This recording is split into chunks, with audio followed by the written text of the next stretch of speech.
에베소서를 한번 보도록 하겠습니다.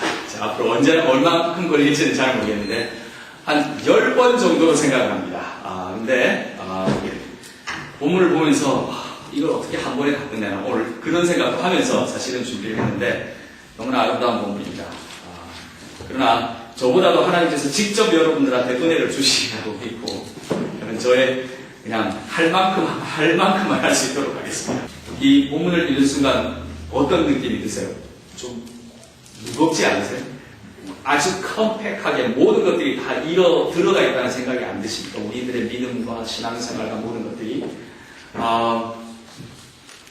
이걸 어떻게 접근해야 될지를 잘 모르겠더라고요. 처음 이 본문을 읽는데, 여기에 나오는 굉장히 어려운 말들, 그러니까, 무게가 있는 말들이 참 많습니다. 예정에 관한 얘기라든가, 그 다음에 성리에 관한 얘기라든가, 기업, 구속, 용서, 여러 가지 단어들이 우리로 하여금 생각을 하게끔 하는 본문입니다.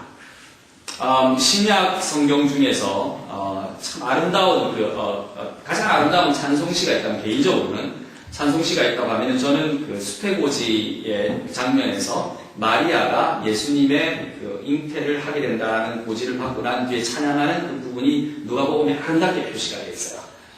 이 부족한 여종한테 이런 하나님의 큰 계획이 나타난다는 것, 어떤 절절한 그런 감사의 심정과 그 두려움이 드러나는 것인데, 두 번째로 신약 성경에서 아름다운 찬송시가 있다 그러면은 바로 여기 3절부터 시작해서 14절까지가 있습니다. 오늘 본문의 3절부터 14절까지는 사실은 사도 바울이 에베소에 사는 교인들한테 보낸 편지 속에 드러나 있지만, 그 당시에 초대 교인들이 예배의 문 앞에서 불렀던 찬양의 한 부분일 거라고 많은 신학자들은 얘기합니다. 공식적으로 함께 찬양을 드릴 때 이 부분들을 반복해서 찬양을 드렸던 그런 부분일 것이라고 얘기를 합니다. 물론 사도 바울의 이걸 통해서 정리가 되어서 나왔겠지만요. 흩어져 사는 에베소 교인들에게 또는 이웃들에게 이렇게 보내는 사도 바울 서신 속에 그 첫 부분 안에 이 찬양시가 공공 예배 안에 사용됐을 가능성이 많다라고 얘기해요. 그 찬양시가 3절부터 14절까지 표현이 되어 있는 겁니다. 찬양으로서 어떤 한 예배 한 부분이 되기 위해서는 굉장히 정제가 많이 되어야 되는 거거든요. 그러니까 정제가 많이 된 그 교리적이거나 신학적인 그 내용들이 이 구절 안에 들어가 있다라고 보시면 될 것 같아요. 그리고 찬양을 할 때마다 하나님 앞에 감사를 드렸던, 그리고 감사를 드리고 경배를 드릴 때 사용되었던 그 찬양시. 이것을 다시 들려주면서 사도 바울은 에베소의 교인들한테 보내는 편지를 시작하는 겁니다. 여러분들이 잘 아시다시피 사도 바울이 보내는 편지는 개인한테 보냈다기보다는 교회 전체 회중한테 보냈을 거예요. 그리고 말씀드린 것처럼 예배의 한 부분으로서 낭독되었을 것입니다. 사도 바울의 서신들은 주로 낭독이 되었었어요. 이렇게 조그맣게 모여서 예배를 드릴 때. 그러므로 이 부분도 또 동일하게 낭독이 되고, 여기서만이 아니라 다른 곳에 가서도 낭독이 되고, 저쪽에 가서도 낭독이 되고 그랬을 거라고 봅니다. 그렇게 예배 한 부분을 보게 되면 이 찬양시는 아주 파워풀한 부분이에요. 하나님의 은혜와 축복에 대한 확신의 아름다운 아름다운 문장의 구조로 나타나 있고 표현되어 있습니다. 이거보다 더 좋을 수는 없을 것 같다, 신학적으로. 그런 생각이 들 때가 저 개인적으로는 많이 듭니다. 더 나아가서 에베소 교인들은 이 찬양시를 통해서 큰 위로를 받았다고 봅니다. 혹시 여러분 한번 넘어가시게 되면 사도행전 19장을 한번 보시면 에베소에서 무슨 일이 생겼는지 대강 그 스토리가 전개가 되고 있습니다. 에베소에 사도 바울이 나타나서 어떤 식으로 복음을 전했으며 어떤 일들이 벌어졌는지, 거기에 보게 되면 에베소에 있는 두란노 서원에서 사도 바울이 강론을 시작합니다. 강론도 하고 사람들을 만나고 많이 복음을 전하기 시작해요. 근데 거기서 안 좋은 일들이 생겼지요. 무슨 일이 생겼냐면은 사도 바울로 인해서 폭동이 일어납니다. 그래서 사도 바울은 다시 여기서 쫓겨나서 다른 지역으로 옮겨가게 돼요. 그 사건들이 사도행전 19장에 나타나 있습니다. 에베소나, 그 다음에 에베소라는 그 지역 자체는 지금의 터키 지역의 그 해안 끝에는 약간 있는 그 조그마한 도시였었어요. 그 옆에는 고린도라는 더 큰 도시가 있었고, 에베소, 고린도 그 지역 전체로 해서 여러분들이 잘 아시는 한 8교회, 성경에는 7교회로 표현이 많이 되어 있는데, 서문화 교회, 필라델피아 교회, 여러 가지 교회들이 이렇게 나와 있는데 그곳이 모여 있는 동네의 한 조그마한 지역이라고 보시면 됩니다. 일종의 바닷가 근처니까 항구 도시로서 역할을 했을 거고요. 특히 이 에베소라는 도시에는 아르테미스라는 어떤 그릭 신을 섬기는 문화가 굉장히 강했던 것으로 알려져 있습니다. 아르테미스가 누구냐면은 그리스 신화에 보게 되면 아폴로의 여동생 중 될 겁니다. 그 메트로폴리탄 뮤지엄 가게 되면 여신이 있는데 활 들고 있나요? 창 들고 있나요? 그러니까 사냥신이었어요. 여자였어. 그러니까 풍요와 그 다음에 번영을 가져다 주는 그런 어떤 신으로서 기억이 되어서 에베소는 그 신을 공식적으로 섬기는 도시였었어요. 그래서 신전이 굉장히 컸습니다. 근데 신전이 컸다는 얘기는 그 당시의 사회 안에서는 신전은 종교적인 역할만 하는 것이 아니었어요. 그렇죠? 신전으로 통하는 모든 물건들, 정육점이라든가 모든 야채 시장판에 나가는 그런 모든 물건들도 신전을 거쳐서 나가야 되고, 개수라든가 통제라든가 이런 것들도 신전의 관리들 또는 신전의 관리들과 결탁이 되어 있는 정치 지도자들을 통해서 나갔기 때문에 굉장히 막강한 파워를 행사하는 그런 어떤 회당이었다, 신전이었다라고 보시면 되고, 에베소는 그의 역할 안에 그 영향력 아래 있었다고 보시면 될 것 같아요. 근데 사도행전 19장에 따르면 이 아르테미스를 따르는 사람들이 사도 바울이 가르치는 것이 별로 마음에 안 들었던 거예요. 그래서 19장 중간 부분에 보게 되면 이 사도 바울 때는 우리들 장사가 안 된다. 우리들 돈을 못 번다. 우리 사업이 안 된다. 라고 얘기가 나서 사도 바울이 쫓겨라는 그런 장면을 보게 됩니다. 그 말은 무슨 말이냐면 사도 바울의 복음이 예수밖에 없다라고 얘기하잖아요. 그러니까 신전에 가는 모든 것들에 대해서 일정적으로 부정적으로 얘기할 수밖에 없게 되겠죠. 그 얘기를 들은 사람들은 아르테미스를 잘 믿어서가 아니라 먹고 사는 게 급해지니까 기분 나쁘니까 그런 일들이 생기는 겁니다. 그래서 결국은 안 좋은 상황들이 느낍니다. 그 말은 거꾸로 얘기하면 사도 바울은 쫓겨나지만 사도 바울의 복음을 듣고 따랐던 소수의 사람들은 위협과 불안 속에서 살 수밖에 없었을 거야. 자기의 터전이 있고 자기의 가족이 있고, 그쵸? 더군다나 아르테미스뿐만이 아니라 유대인, 그 당시에 정착했던 유대인들이 알게 모르게 정치적으로 타협하고 사는데 그 사람들한테도 미움을 받았던 거예요. 이제 막 생기기 시작한 교회. 남자, 여자, 가난한 사람, 부자, 노예, 주인 할 것 없이 모여서 공동체로 이제 막 시작한 에베소 교회가 막강한 그 당시에 파워가 있는 정치적인 종교적인 사회로부터 압박을 받고 핍박을 받을 만한 위기 촉발의 상황에 있었다라고 보는 것이 비교적 정확한 에베소의 상황이었을 겁니다. 사도 바울로 인한 폭동, 아르테미스를 위시한 이방신을 섬기는 사람들의 그 어떤 힘들, 이미 기존에 자리 잡은 유대인들의 정치적인 권력, 이 틈 사이에서 에베소 교인들은 사도 바울의 그리스도에 대한 복음으로 인해서 기뻐하고 즐거워하지만 사실 이 사람들의 미래나 앞일은 누구도 책임질 수 있는 상황은 아니었어요. 더군다나 에베소 교인들은 사도 바울의 강론, 특히 불안노에서 그었던 사도 바울의 강론을 통해서, 말씀을 통해서 힘을 얻었지만, 사도 바울이 떠난 뒤로는 지속적으로, 정치적으로나 문화적으로나 경제적으로나, 왜냐하면 소수 사람들이었기 때문에, 특히 폭동으로 인해 이상한 집단쯤으로, 그것도 남녀노소, 노예주인 관계없이 함께 모여 예배드리는 이상한 사기업층으로 간주되는 상황에서 아주 어려웠을 것이고 그 가운데서 이 편지가 주어졌던 것입니다. 그러므로 이 찬양식을 읽는 에베소, 이 찬양식을 듣는 에베소 교인들의 심정은 우리가 지금 여기서 듣는 것과는 조금 다를 수 있어요. 절절한 겁니다. 그래서 이 편지는 소중하고 이 소중한 편지 안에 나타나는 메시지는 아마 풍전등화처럼 위협과 불안에 떨며 사는 에베소 교인들한테는 큰 위로가 되었던 것 같아요. 오늘의 본문은 이렇게 시작합니다. 하나님의 뜻으로 말미암아 그리스도 예수의 사도된 바울은 에베소에 있는 성도들과 그리스도 예수 안에 있는 신실한 자들에게 편지하노라. 사도 바울이 그리스도 안에 있는 신실한 에베소 형제 자매들한테 편지를 한다고 합니다. 하나님의 사도라는 존칭과 신실한 saint라는 거죠. 성도들이라는 호칭을 통해서 이 편지를 받는 사람들에게 서로의 관계를 다시 확인하는 사도 바울이 편지를 이렇게 문을 엽니다. 우리들의 관계는 정당하고 우리들의 관계는 하나님 안에서 아름다운 관계다. 그것을 다시 확인시켜주는 표현입니다. 근데 저는 오늘 3절을 주목하려고 합니다.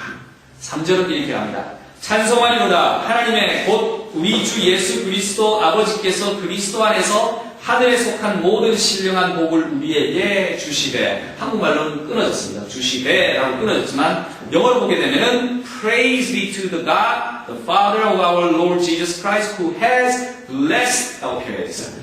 하나님 아버지께서 우리들을 풍성히 축복해 주셨다. 그래서 우리는 하나님께 지금 이 순간에 찬양한다 라는 표현입니다. 환경이 잘 안 맞죠? 어려운 환경 안에 있는 에베소 교인들한테 사도 바울은 하나님께서 우리들한테 풍성한 축복을 해주었다. 그러므로 우리는 하나님께 찬양한다 라고 본문을 찬양을 시작합니다.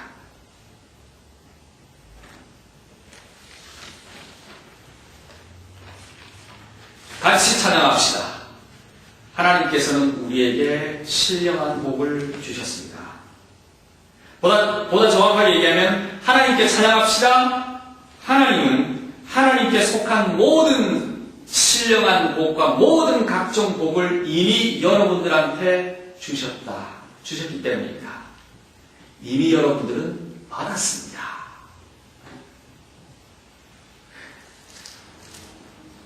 아니 세상에 금전적으로나 종교적으로나 정치적으로나 문화적으로나 소수이다 못해 이단적으로 취급받는 사람들한테 정통 유대교인들과 유대교의 전통에 치이고 아르테미스를 섬기는 그리스인이나 로마인들한테 치이고 정치 권력과 사업적인 권력을 잡은 이들로부터 이상한 사기적으로 오인받고 사업도 방해받는. 왜냐하면 그 당시에 모든 금전이라든가 모든 사업은 그 신전을 통해서 가든가 유대인을 통해서 가든가 해야 되니까요. 그런 사람들로부터 통일을 받아 이리저리 압박을 받는, 소위 말하는 자금의 압박도 받고 소위 말하는 모든 커넥션이 다 끊어지는 그런 상황으로 몰려가는 에베소 교인들한테, 그리고 많은 사람들한테 불청객증으로 간주되고 그런 가운데 있는 이제 막 생긴 이 조그마한 사람들, 소수의 사람들한테, 박해가 뻔히 보이는 사람들한테 사도 바울은 축복을 받았다 라고 얘기하고 있는 겁니다. 그리고 이 축복은 그 다음 절에 나오지요. 4절에 이렇게 됩니다. 창세전에 그리스도 안에서 우리를 택하사. 그리고 이 축복은 그 말은 무슨 말이냐면 하나님의 선택이고 He chose us. 하나님께서 우리를 선택하셨고 5절에는 예정하시라는 표현이 나옵니다. predestined. 이미 예정하셔서 지속적으로 하나님께서는 우리를 미리 축복하시려 결정하셨고 그 축복은 여러분한테 이미 갔다라고 강조해서 본문을 통해서 나타나고 있습니다. 정말 이 사람들은 그렇게 생각할까요? 우리가 하나님께서 축복을 받도록 예정받은 사람들이다 라고 믿었을까요? 그리고 정말 그렇게 예정을 받았고 축복을 받았다 라고 믿었을까요? I don't know. 거꾸로 그 질문을 우리한테 봅니다. 하나님께서 우리들을 미리 전부터 예정하시고 축복하시기로 결심하셔서 우리들한테 축복을 해 주셨다라는 말씀이 믿기십니다. 그 축복에 관한 예정을 믿으세요? 우리들한테 이 동일한 질문을 하면 여러분들은 어떻게 대답하시겠습니까? 지금 이 순간. 아니요. 하나님 뭘 좀 잘 모르시는 것 같으신데요. 제가 요즘 처한 상황이 하나님 좀 만만치 않습니다. 축복 잘 모르겠는데요. 축복? 웬 축복? 그리고 그것도 미리 예정된 축복? 아이고 하나님 제발 제가 계획하는 거 제가 준비하는 거 방해만 안 했으면 좋겠습니다 라고 생각하는 사람들은 없을까요? 에베소 교인들에게 예정된 축복이라는 것이 이미 축복을 받았다는 것이 어떻게 들렸을까? 감사합니다 라고 들렸을까요? 아니면 웃기지 마세요. 괴로워 죽겠습니다. 라고 들렸을까요? 만약에 하나님께서 이 질문을 저한테 지금 하신다면, 요즘 저한테 하신다면, 저는 대답하기 참 어렵습니다. 의문을 가질 수밖에 없을 것 같아요. 왜냐하면 현실이 좀 괴롭거든요. 제가 요즘에. 여러분이 제가 어떤 프로젝트를 하시는지 여러분들 좀 대강을 아실 것 같은데, 어나운스먼과 기업에서 제가 말씀을 드리도록 하겠습니다. 지난 6월부터 시작해서 필라델피아 미국 투자회사로부터 투자 제안을 받아서 회사를 하나 만들어서 열심히 7개월 동안 일을 했습니다. 근데 제가 최근에 사표를 냈습니다. 사표를 내고 그 다음에 그 회사를 던져줬습니다. 주고 당신들이 알아서 하십시오. 그리고 저는 나왔습니다. 7개월 동안 밤낮 없이 일했습니다. 하루에 한 3시간, 4시간 잤나요? 그리고 여러분도 아시다시피 중국으로 뭐 한국으로 그냥 말고 날아다녔습니다. 몸이 안 좋아질 만큼 날아다녔습니다. 지금 제가 한쪽 팔이 살짝 못 올립니다. 지금 왜 이게 생겼는지 잘 모르겠지만 물어봤더니 스트레스성이라고 그러더라고요. 근데 물론 이제 그렇게 된 과정들이 좀 있겠지만은 이제 서로 간의 퍼스펙티브가 좀 잘 안 맞고 그래서 이거는 안 될 것 같다라는 판단이 좀 들어서 이렇게 던진 케이스지만 근데 정리하고 나니까 정리하는 것도 사실은 만만치가 않네요. 정리를 하고 이게 해서 다음 스테이지로 넘어가는 것도 더 힘든 것 같아요. 근데 그런 과정 안에 지금 제가 있습니다. 그 쏟아부었던 열정, 그 쏟아부었던 지식, 경험, 인력, 시간, 비용 이 모든 것을 다 버리고 사실은 나왔어요. 그래서 장난이 아니에요 지금. 근데 저는 이 투자 제안이라든가 새로운 사업이 한때 시작할 때 축복이라고 생각을 해봤어요. 근데 제가 지금 그만뒀잖아요. 지금 보니 지금 현재 시각으로 보면 축복이 아니었나 하는 생각이 드는 겁니다. 그렇죠? 헷갈리잖아요. 사람의 마음이란 상황에 따라서 이렇게 바뀌는 거예요. 저도 별 수 없습니다. 저도 그래서 별 수 없는 인간인데요. 그래서 요즘에 그런 생각 많이 듭니다. 와, 힘 많이 빠진다라는 생각. 너무 출혈이 크다. 너무 희생이 많다라는 생각이 드는 겁니다. 저뿐만 아니라 저의 직원들은 말할 것도 없습니다. 지금 힘이 빠져 있는 거예요. 그러니까 어떻게 보면은 저 같은 경우는 사실 최악의 상황을 거쳐가고 있는 겁니다. 이때 하나님께서 저에게 이렇게 말씀하시는 겁니다. 재호야, 너 축복 많이 받았잖아. 이렇게 말씀하시는 거예요. 그리고 그렇게 말씀하신다면 제가 할 말이 없는 겁니다. 헉, 정말요? 속으로는 마음에서 부글부글 할 겁니다. 하나님, 지금 농담? 이렇게 부글부글 할 수 있습니다. 물론 속으로입니다. 하나님, 강의 대놓고 영어, 지금 했습니까, 제가? 참, 목사가 되어서 별반 다를 게 없죠? 여러분의 삶이 축복을 받았다고, 축복으로 충만하다고 느껴지세요? 아마 아닐 수 있을 거예요. 대신에, 정말 나 피곤하다. 요즘 정말 피곤하다. 요즘 정말, 하나님한테 할 말 많다. 라고 생각하시는 분들이 오히려 많을 수 있다는 겁니다. 여기에 우리가 알아야 할 점이 한 가지가 있습니다. 그것은 우리의 본성에 관한 것입니다. 축복이라고 생각했던 것이 축복이 아닐 수도 있고 축복이 아니었다는 걸 생각해서 축복이라고 생각하는 사람의 변덕스러운 마음에 관련해서 우리가 알아야 할 본성이 하나가 있는데 사실은 우리는 삶의 한가운데서 힘들게 살고 있으면 이것이 축복인지 불행인지 판단할 수 있는 능력을 가지지 못한 존재예요. 하나님 앞에서는. 단지 우리는 그렇다라고 느낄 뿐이지 축복이다라고 정의를 할 만큼의 존재가 못 된다는 겁니다. 우리의 감각과 우리의 판단은 이미 죄로부터 흐려져 있기 때문에 그렇습니다. 풍성하게 받는 것이 축복이라고 오해하면 안 된다는 거죠. 바닥에 떨어져 있는 것이 하나님께서 주신 저주라고 생각해도 안 된다는 겁니다. 축복과 은혜와 저주, 퍼니시먼트 이런 것들은 하나님한테 달려있는 겁니다. 그 말은 우리는 그것을 판단할 수 있는 능력을 가진 존재는 안 되는 거예요. 우리는 왜냐하면 캄캄한 밤에 그야말로 100km가 넘는 숲속을 지금 걸으면서 이게 언제 끝날지 모르고 막 걸어가는데 다리만 아프다고 느끼는 현재 그런 존재밖에 안 되는 거예요. 사실상 성경에서 말하는 축복에 관한 이해는 언제 잘 우리한테 이해가 되느냐면 이제 뒤돌아보니 라고 생각했을 때의 축복이 무엇인지 알게 됩니다. 숲을 빠져나와 마지막 언덕에 올라서 지나간 과거를 돌아보니 이곳저곳에 우리가 살아갈 수 있도록 손길을 펼쳐놓으신 하나님의 경륜을 보게 되는 거예요. 숲을 나왔을 때에. 숲길에서 목이 말라서 막 쓰러지려고 할 때쯤 어디선가 시원한 시냇물 소리를 들었을 겁니다. 배고플 때쯤에는 어디선가 맛있는 과일이 있는 나무가 그냥 막 나타나서 우리의 배고픔을 채워주는 거였어요. 외로워서 힘들어서 말할 공부가 필요할 때 미치겠다라고 했을 때 어느 날 갑자기 나하고 비슷한 처지의 사람이 나타나서 같이 길을 걷고 있었던 겁니다.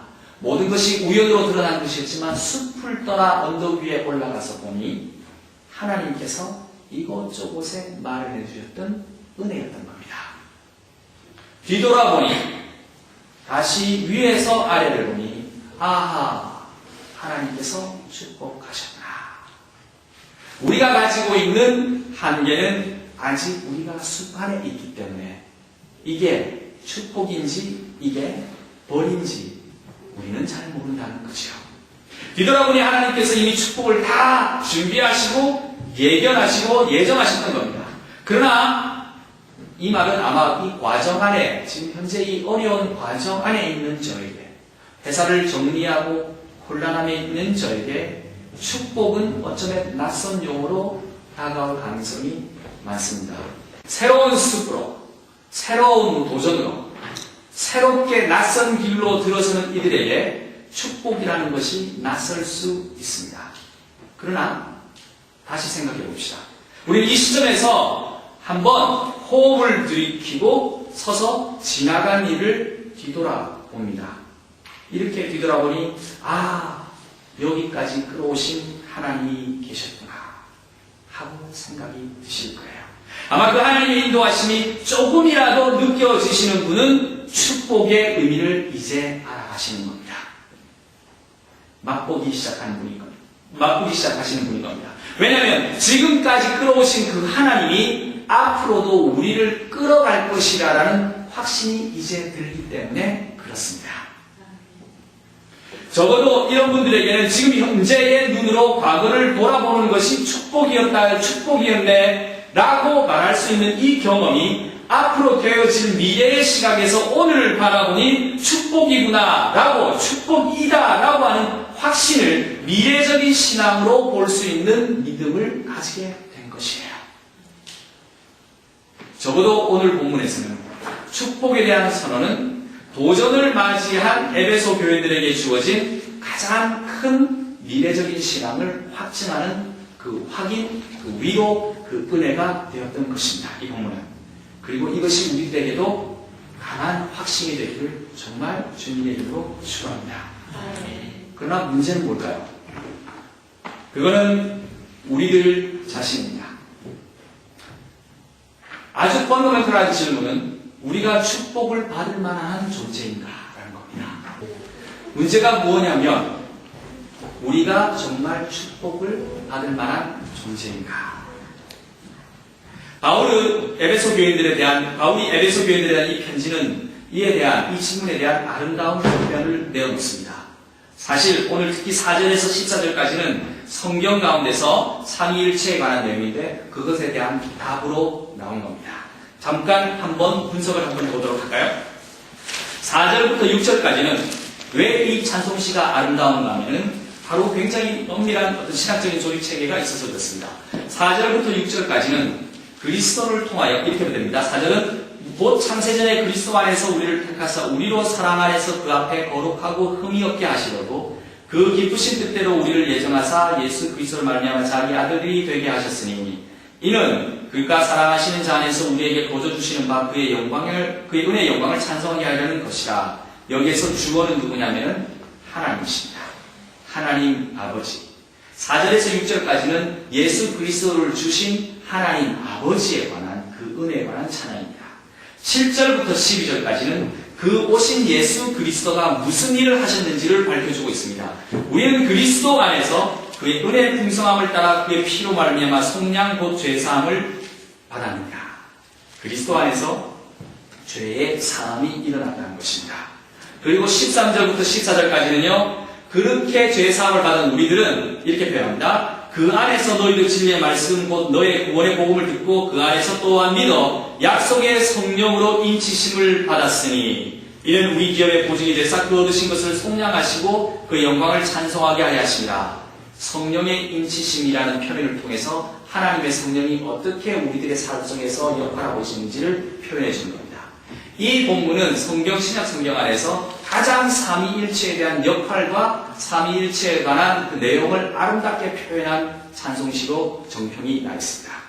그래서 4절부터 시작해서 14절까지는 하나님께서 어떻게 삼위일체 안에서 우리들한테 역사하시고 은혜를 끼치시는가에 관한 것을 표현하고 있습니다. 이런 구절 참 드물어요.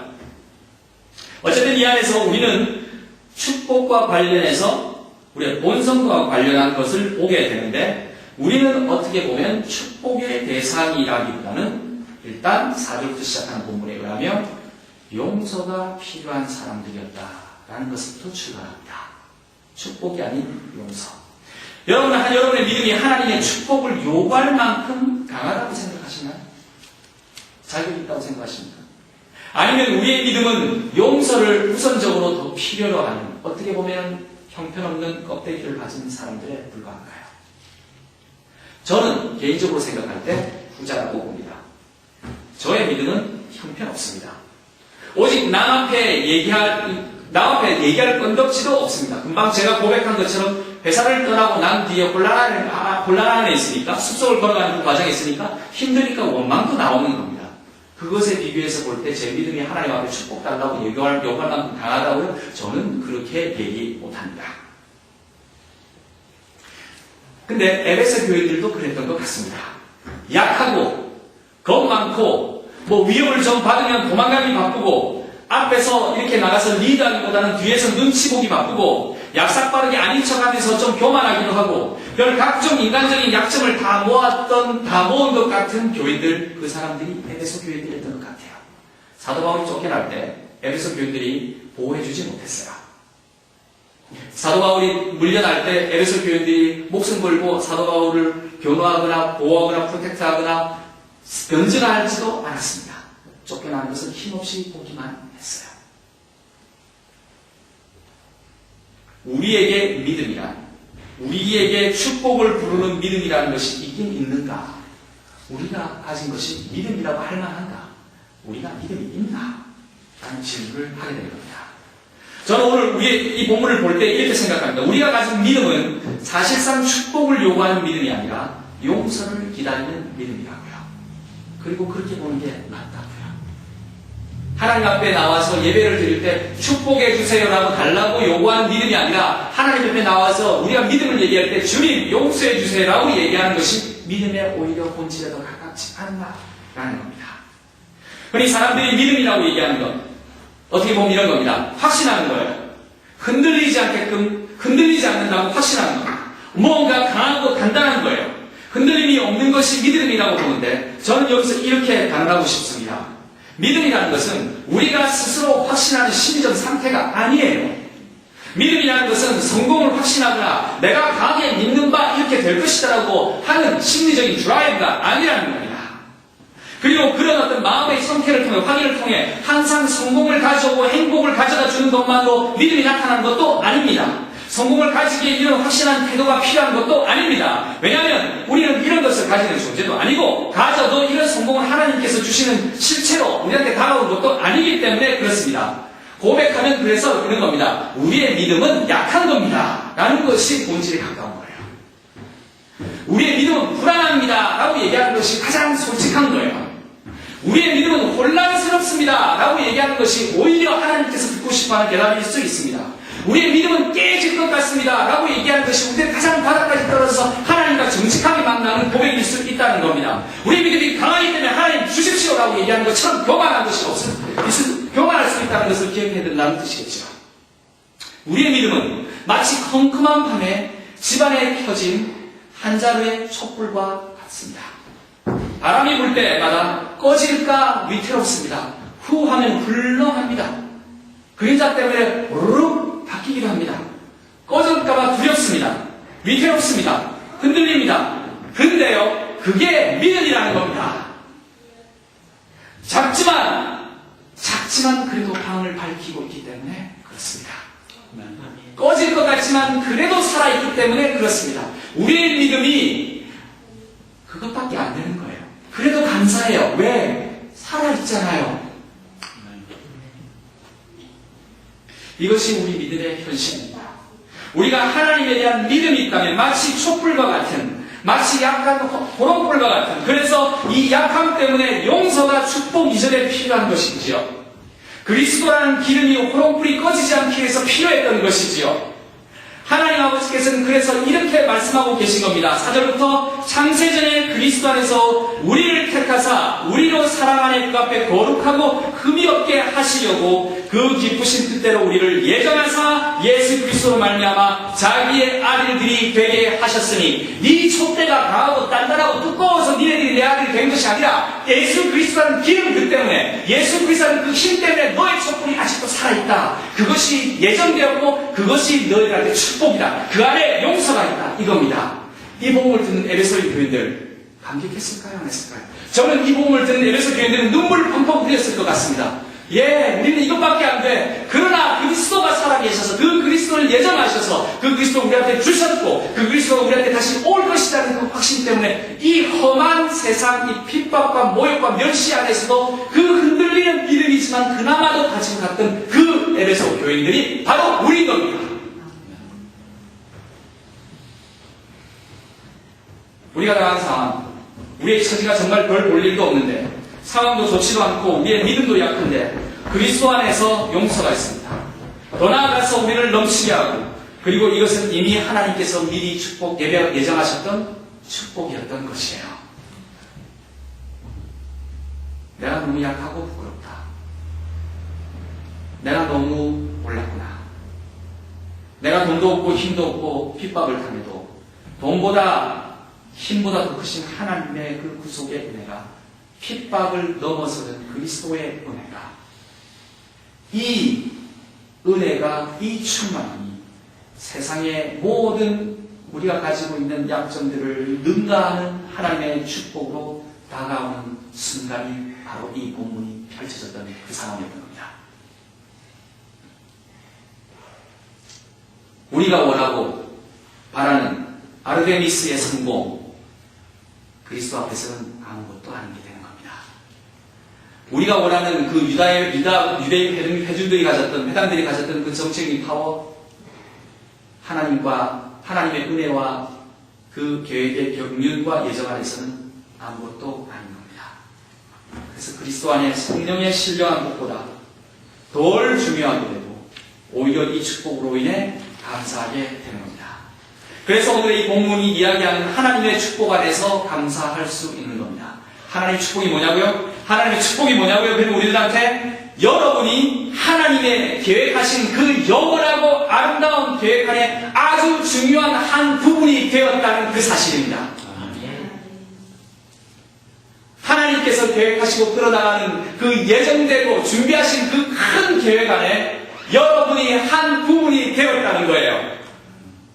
하나님의 생명의 역사 그리고 펼쳐나가는 그 경륜 속에 여러분의 이름이 계획되어지고 여러분의 이름이 드러나게 되고 여러분의 이름이 기억되어진다는 겁니다. 그 안에 여러분이 있다고요.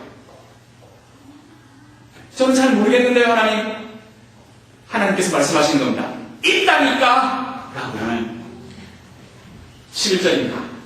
모든 일을 그의 뜻에 결정하신 대로 일하시는 이의 계획을 따라 우리가 예정을 입어 그 안에서 기업이 되었으니.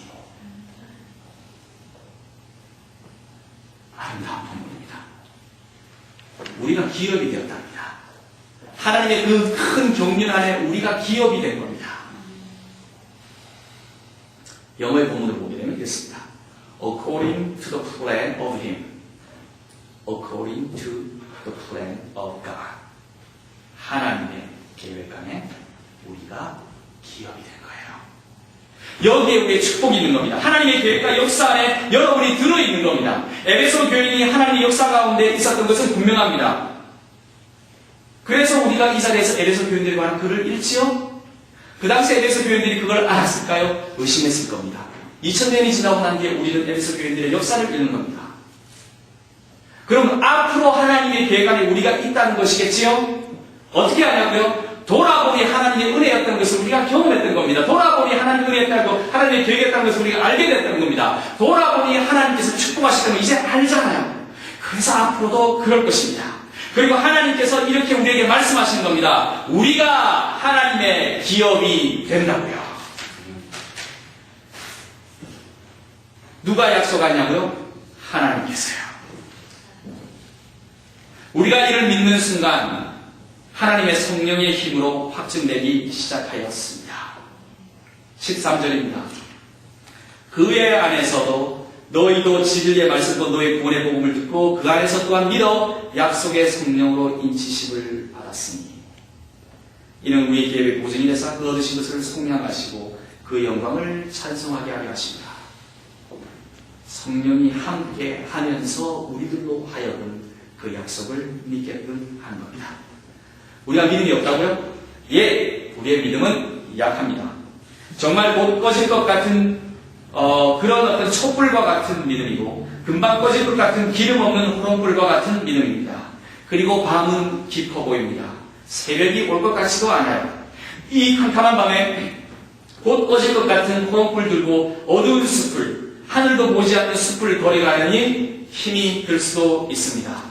그게 저의 심정이고 또 여러분의 심정일 수도 있습니다. 그러나 형제자매 여러분, 오늘 본문을 통해 바울은 우리는 하나님 예전 가운데 하나님의 경륜을 따라 이미 이 숲을 빠져나가도록 준비된 사람들이라는 약속입니다. 그래서 하나님의 영광의 유산은 그 기업을 받는 사람들이라는 것입니다. 우리의 할 일은 찬양과 경배고 이 밤을 어깨동무하고 함께 걸어가는 것만 남았다고 얘기하는 겁니다.